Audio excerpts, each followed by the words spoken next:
오늘 예수님께서 우리 구원을 위해서 희생의 제물이 되셨다가 그래서 십자가의 피를 흘리심으로 우리의 모든 죄의 값을 지불하시고 나서 죽음으로 들어가셔서 또 무덤에 그 몸이 누이기까지 하셨다가 그리고 사흘 만에 부활하셔서 우리의 영혼이 살아 계시고 역사하시는 우리의 구주가 되신 것을 우리가 기뻐하고 감사하면서 이 자리에 모였습니다. 오늘 부활을 기점으로 주님의 구원의 빛이 온 인류 위에 밝아오게 된 것을 우리가 상징하면서 이렇게 촛불로 예배를 드립니다. 우리 주님의 부활이 새벽 미명 어두운 시간, 어두웠던 세상이 밝아오기 시작하는 이 시간에 일어난 일은 우연이 아닐 것입니다. 오늘 이 본문 말씀에서 우리가 몇 가지 부활의 진리와 진실을 생각해 보기를 원합니다. 오늘 이 첫 번째로 이 본문 말씀을 보니까 이 부활의 새벽에 큰 지진이 나면서 주님의 천사가 하늘로부터 내려와서 돌을 굴려내고 그 위에 앉았다 그랬습니다. 이 천사의 형상이 번개 같고 그 옷은 눈같이 희었습니다. 그런데 이 천사의 모습이 그냥 아름답다, 깨끗하다 이런 정도가 아니고 그 번개 같은 형상과 그 찬란한 빛 속에서 하늘의 영광과 위엄이 느껴졌어요. 예수님의 무덤을 지키던 그 경비병들이 거기에 쓰러져서 무서워서 떨면서 죽은 사람같이 되었더라. 이 죽은 사람같이 되었다는 건 쓰러졌다는 거죠. 바닥에 다 엎드려서 일어날 수가 없이 되었다는 것입니다. 그만큼 압도적인 영광으로 천사가 내려왔습니다. 그런데 이 천사는 그 무덤에 돌을 굴려내고 그 위에 앉았다. 그렇게 오늘 2절 말씀에 기록이 되어 있습니다. 이것은 무엇을 보여주십니까? 바로 이 주님의 부활, 주님께서 이제 더 이상 그 무덤에 계시지 않다는 것을 드러내는 일이 중요하다 하는 것을 보여주시는 것입니다. 이 천사가 이렇게 내려와서 그 돌을 굴리는 것은 무덤이 비었다는 것을, 우리 주님이 진실로 부활하셨다는 것을, 더 이상 무덤에 계시지 않다는 것을, 그분이 지금 살아나셨다는 것을, 그분이 지금 살아계신다는 것을 드러내기 위한 것입니다. 예수님은 이후에 제자들에게 나타나실 때 제자들이 문을 닫아서 문을 닫고 있는, 문을 닫아 걸고 있는 그런 집에 문을 열 필요가 없이 호련히 그 가운데 갑자기 나타나셨습니다. 그런 적이 여러 번 있습니다. 예수님은 이 부활의 몸은 지금 우리와 같은 이런 몸이 아니고 차원이 다른 영광스러운 몸이었습니다. 그래서 예수님은 지금 이 세계, 이 물질 세계 이런 그 질서와는 초월적인 그런 몸으로서 원하신다면 문을 열지 않고도 통과해서 거기에 들어설 수 있는 그런 몸이었어요. 예수님께서 나사로를 살려내신 적이 있는데 무덤에 있던 나사로를 살려내셨을 때 나사로는 이런 영광의 몸으로 부활한 것이 아니고 그냥 다시 살아난 겁니다. 그래서 언젠가 나사로는 다시 또 죽어야 됐겠죠. 그래서 이 영광의 몸으로 부활하신 것은 예수님이 첫 번째예요. 그래서 예수님을 이 부활의 첫 열매라고 하는 것은 예수님만 그렇게 초월적인 몸으로 부활을 하신 것입니다. 이것이 문을 닫고 있는데도 그 가운데 호련히 나타났다고 해서 유령이거나 영만 있는 것이 아니고 분명히 만질 수 있고 도마가 만질 수도 있었고 이렇게 느낄 수 있고 또 심지어는 제자들 앞에서 먹을 것을 달라고 하셔서 생선 조각을 드시기까지 하는 진짜 몸이었는데 그런 몸인 동시에 호련히 나타나실 수 있는 또 호련히 사라지실 수 있는 그런 신비로운 부활의 몸이었습니다. 그렇기 때문에 예수님께서 그러한 몸으로 부활하셨기 때문에 예수님은 이 무덤에서 나오기 위해서 돌을 굴려낼 필요가 없는 것입니다. 예수님이 나오기 위해서 천사가 하늘에서 내려와서 앞에서 돌을 굴려줘야만 예수님이 무덤에서 나올 수 있는 것이 아니라는 겁니다. 그러면 왜 천사가 내려와서 이렇게 돌을 굴려냈는가? 그것은 한 가지 이유, 바로 이 무덤이 이제 비었다. 주님께서 부활하셨다. 주님은 더 이상 무덤에 계시지 않다. 주님은 살아나셔서 너희들 찾아오신다. 이것을 증거하기 위한 줄 믿습니다. 하나님께서는 이 부활의 주님이 부활하셨다는 이 사실을 온 세계에, 제자들에게 먼저 전하고 온 세계에 전해지기를 원하셨던 것입니다. 죽음을 이기는 하나님의 생명의 역사가 일어나기 시작했단 말입니다. 죽음보다 강한 하나님의 구원의 역사가 이제 베풀어진다는 것입니다.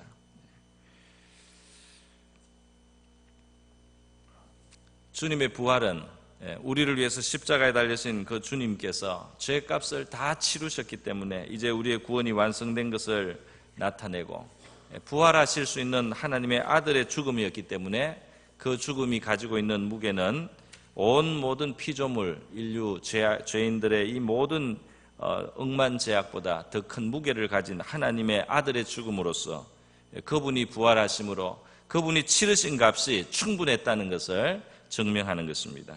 그래서 우리의 구원이 주님의 부활로 말미암아 확증이 되고 확실하고 넉넉한 그런 기초를 가지고 있다는 것을 주님 이 세상에 나타내셨어요.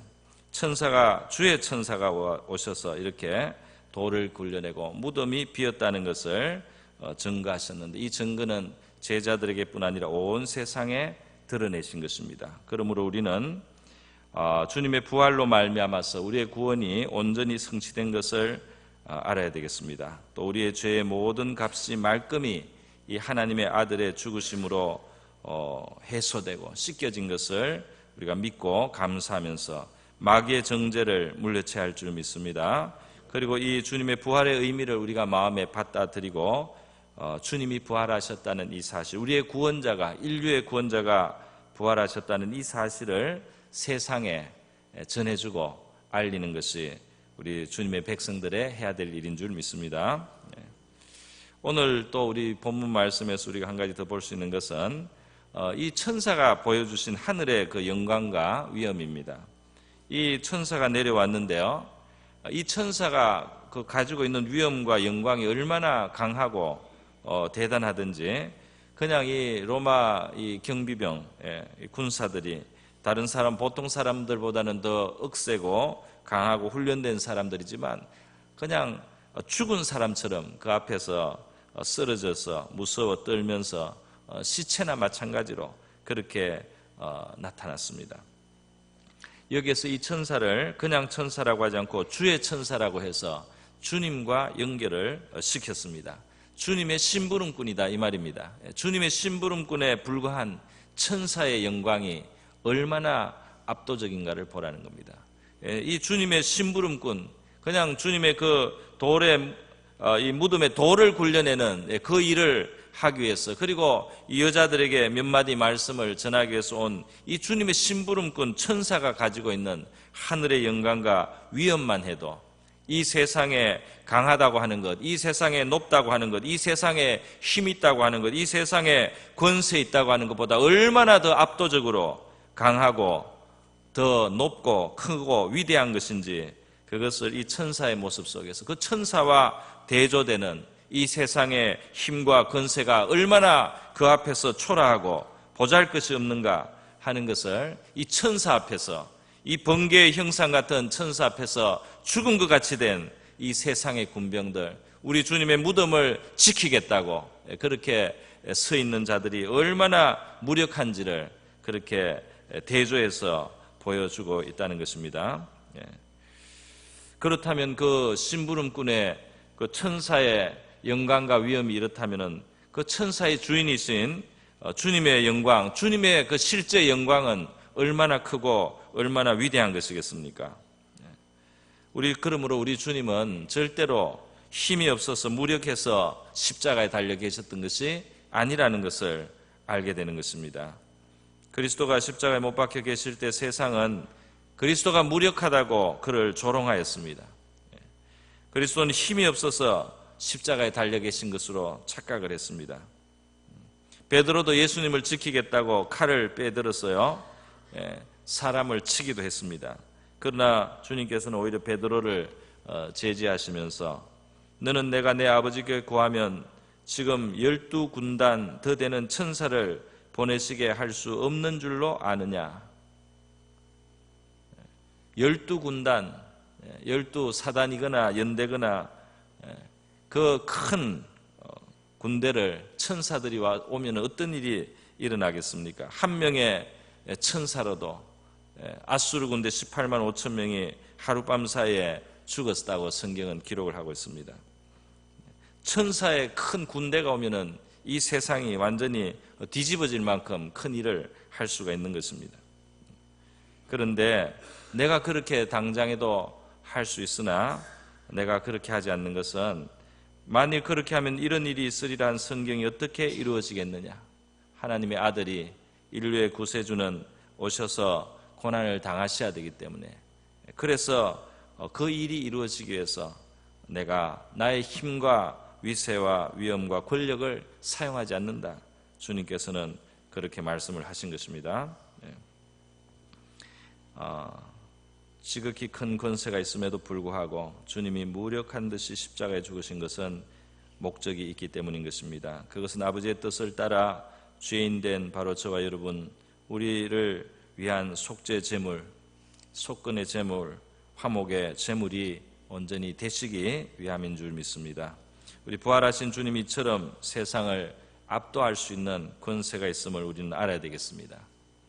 우리는 이 세상을 살아가면서 세상 앞에 위축되지 말고 담대한 믿음을 가지고서 영광의 주님을 바라보고 이 주님을 기쁘시게 하는 선택을 하면서 살아갈 수 있는 저와 여러분 될 수 있기를 바랍니다. 오늘 본문에서 마지막으로 한 가지만 더 생각해 보겠습니다. 이 부활하신 주님이 천사를 통해서 말씀을 하시고 그 메시지를 주시고 결국 이 여인들 앞에 직접 나타나셔서 만나셔서요 말씀을 이제 하시는데, 그 말씀이 뭐냐고 하면은 그 말씀은 바로 평안의 말씀을 주시고 또 제자들 우리를 만나기를 원하신다는 그런 말씀을 주셨습니다. 예수님의 이 무덤이 비어 있다는 사실과 또 천사들을 만난 것, 또 천사가 그가 여기 계시지 않고 말씀하신 대로 살아나셨다, 누우신 것을 보라, 제자들에게 가서 이르라, 이렇게 했을 때 이 여자들은 정말 정신이 나간 것 같았습니다. 이것이 사실인지 아닌지, 그리고 한편으로는 두렵기도 하고 한편으로는 기쁘기도 하고 그런 복잡한 마음을 가지고 하여튼 달려가서 제자들에게 알리려고 다름질을 했다고 했습니다. 그런데 그렇게 달려가는 그 길에서 그들은 바로 부활하신 예수님을 만나게 되었어요. 부활하신 예수님을 만나게 되었는데, 그 부활하신 예수님을 막상 만나니까 말이죠, 얼마나 반갑겠습니까? 그런데 예수님께서 입에서 나오시는 첫 말씀이 평안하냐 그랬습니다. 예수님은 평안을 빌어주신 것입니다. 평안하냐.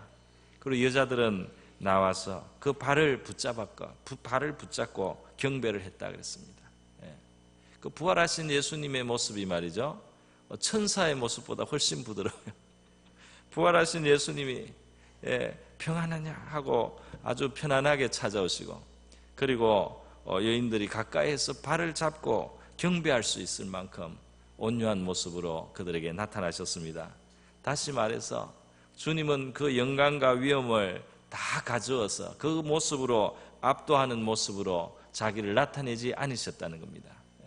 천사보다 얼마나 천배, 만배, 천만배 그러한 위력과 위세와 권능이 있습니까? 그럼에도 불구하고 주님은 여전히 자신의 그런 영광과 위엄은 우리가 감당할 수 없기 때문에 그것을 감추시고 말이죠, 가까이 나와서 발을 붙들고 경배할 수 있는 온유한 모습으로 이 여인들을 만나 주셨던 것입니다. 두렵게 하지 아니하시고 평강을 전하여 주시고, 그리고 무서워하지 말라고 말씀을 하시면서 그 마음을 진정시켜 주시고요. 그리고 주님께서 하신 말씀은 내 형제들에게 갈릴리로 가라 하라 그랬어요. 여기에 형제라고 또 불러주시지 않습니까? 부활하신 주님이 얼마나 우리를 친근하게 대하여 주십니까? 얼마나 가까이 있는 자들처럼 그렇게 불러주십니까? 이 형제라는 말은 얼마나 가까운 말입니까? 내 형제들에게라고 말씀을 하셨어요. 그리고 갈릴리로 가라 하라, 거기서 나를 보리라 그랬습니다. 예수님의 제자들은 예수님을 지키는 데 실패했고 예수님과 함께 죽는 데까지 가겠다고 했던 그런 맹세나 이런 것을 지키지 못하는 연약하고 나약한 존재라는 것을 너무나 절실히 나타냈고 또 자신들이 뼈저리게 경험할 수밖에 없었지만 주님은 그런 데 대해서 말씀하지 아니하시고요. 다시 나를 만나게 될 테니까 나를 처음 만났던 그 갈릴리에 가서 약속된 곳으로 너희가 나가면 나를 만나게 된다 하고 다시 만나실 것을 기대하시고 그리로 부르시는 우리 주님의 모습을 볼 수 있는 것입니다. 여러분, 예수님께서는 여러 차례 제자들에게 부활하신 모습으로 찾아오셨는데요.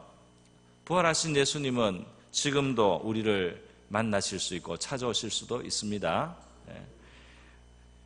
이 마태복음에 보면은 맨 끝에 예수님의 성천한 이야기는 기록을 하지 않았습니다. 또 성천한 이야기를 기록하지 않은 성경들이 2개가 있고 2개는 성천하신 이야기를 기록을 했는데요. 그것은 굉장히 의미가 있어요. 부활하신 예수님이 성천에서 하늘로 올리우신 것은 하나님의 모든 구원 계획에 있는 것이기 때문에 그대로 이루어진 것인데, 그래서 한편 기록을 했고 또 한편으로 기록을 하지 않은 복음서가 있는 것은 부활하신 예수님이 지금 살아계셔서 우리 가운데 늘 계신 것처럼 우리가 그렇게 생각해도 무방하다. 부활하신 주님이 우리 가운데 살아계셔서 언제라도 우리를 찾아오실 수 있고 만나실 수 있는 주님으로 우리가 그렇게 생각해도 아무 문제가 없다. 그것을 말씀하고 있는 것입니다. 할렐루야. 그래서 말이죠, 주님께서는 지금도 우리에게 가까이 계시면서 우리를 만나 주시기를 원하시고 우리를 편안하게 대해 주시고요. 비록 심지어 보이는 모습이 없을지라도 그분이 우리의 마음을 만지셔서 하나님의 말씀을 생각나게도 하시고 마음의 감동을 주시기도 하고 여러 가지 모양으로 우리를 교훈하시고 격려하시고 때로는 꾸짖어도 주시면서 우리 가까이 계신 줄 믿습니다. 평안하냐? 또 무서워하지 말라. 가서 내 형제들에게 갈릴리로 가라라. 거기서 나를 보리라. 부활하신 주님은 다시 만나실 수 있는 주님이신 것입니다. 주님은 지금도 우리를 가까이 만나시기를 원하시는 줄 믿습니다. 그의 성령을 통해서 우리와 가까이 만나시기를 원하신다는 말입니다. 우리를 위해서 죽으시고 또 부활하셨으며 지극히 존귀하시고 영화롭고 권세가 크시지만은 부드러운 모습으로 우리를 가깝게 찾아오시고 우리에게 평안을 주시고 우리 구원의 주님이 되신 우리 주님이 우리를 가까이 늘 만나기를 원하신다는 사실을 주님께서는 이 여인들을 통해서 온 모든 제자들이 알게 되기를 원하셨습니다. 바로 저와 여러분이 주님이 우리를 만나기를 원하신다는 사실을 주님은 알기를 원하시는 것입니다. 우리 말씀을 묵상하거나 말씀을 읽거나 우리 기도하거나 이렇게 할 때 삶의 순간순간에 우리 주님이 가까이 계심을, 또 우리의 마음에 찾아와서 우리 안에 거하시고 있다는 사실을 우리가 믿으면서요, 그분은 늘 새롭게 만나고 체험하는 우리 부활의 주님과 함께 살아가는 저와 여러분의 생활 될 수 있기를 축원드립니다. 기도하겠습니다. 오늘 부활절